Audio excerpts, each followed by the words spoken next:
Following its announcement back in 2015, the System Shock remake is finally out. I thought now would be a good time, since I've not had a very long time to actually play the game through, to take a quick look at how it compares to the original, which was released almost 30 years ago.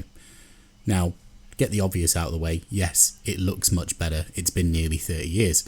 What I'm more looking to see is the overall layout of the early rooms and how they compare to the overall layout of the early rooms in the original game. Has the layout changed? Has the overall look and feel changed? What have the developers done with these rooms with 30 years of technological development? So straight from the start here we can see that they've really strived to mirror the look and feel of the original. The neurosurgery logo looks pretty much the same.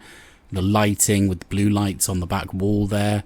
They've really gone to some efforts to make sure that this first room really does remind you of the original. We've got this opening cupboard here though, which is pretty different. The contents of it of course being the same, but we've lost that sort of triangular shape at the background there with the lighting on the original version. We have of course got the iconic lead pipe in here.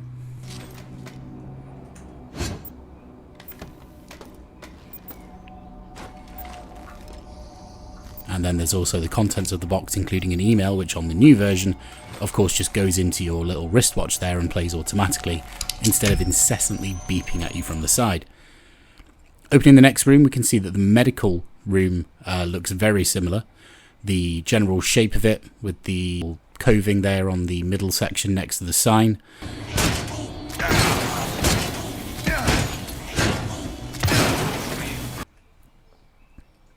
Entering into the healing pod on the new version, we see that we've got an actual new animation where you get inside it and of course it heals you up. On the original you just use it and it does its job.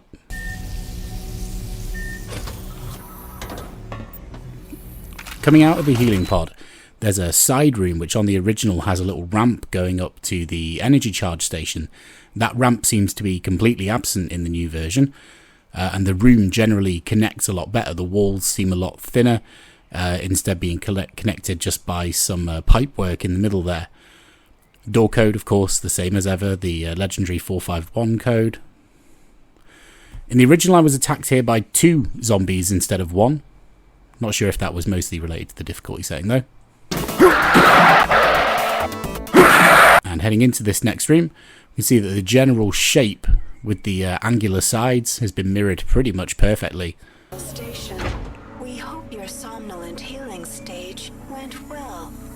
Today is the 6th day of November, year 2072. You are currently in the healing. And into the medical room.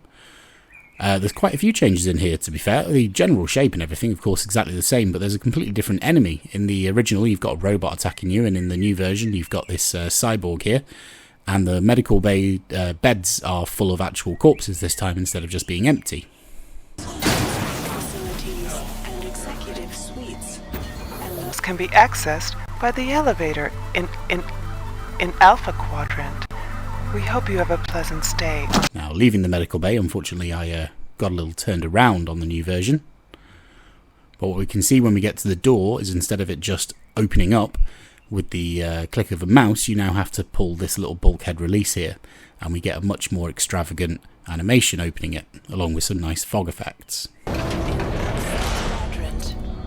We hope you have a pleasant stay on Citadel's. Next room, again, looking pretty similar, a little more open towards the tail end of it.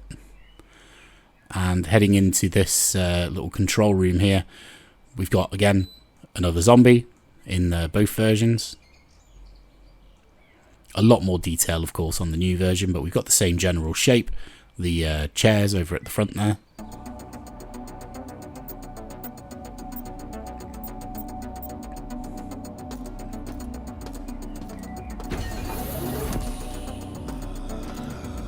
And as we move out on the new one, I was attacked by a couple of zombies here. I didn't see them in the old one.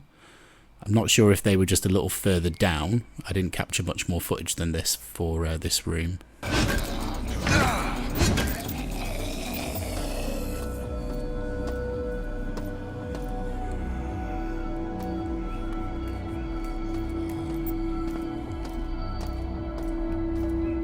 Moving into this next area, on the original version, we've got an enemy that pops out straight away to the right, with nothing in the new version. However, again, the look and feel and the shape of the room, exactly the same.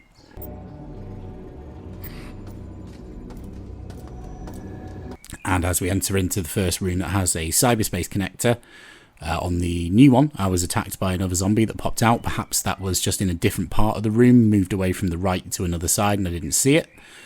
And we don't have the X-ray machine on the left-hand side, which initially confused me on the old version. I didn't know what it did.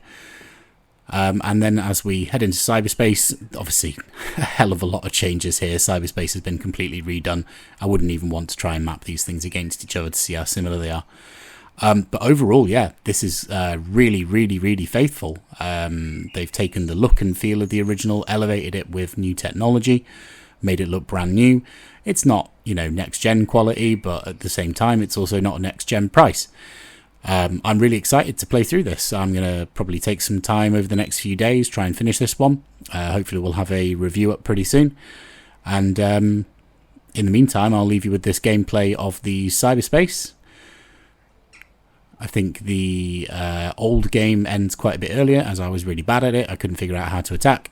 And the new one finishes also with me dying because I'm pretty rubbish at the cyberspace minigame.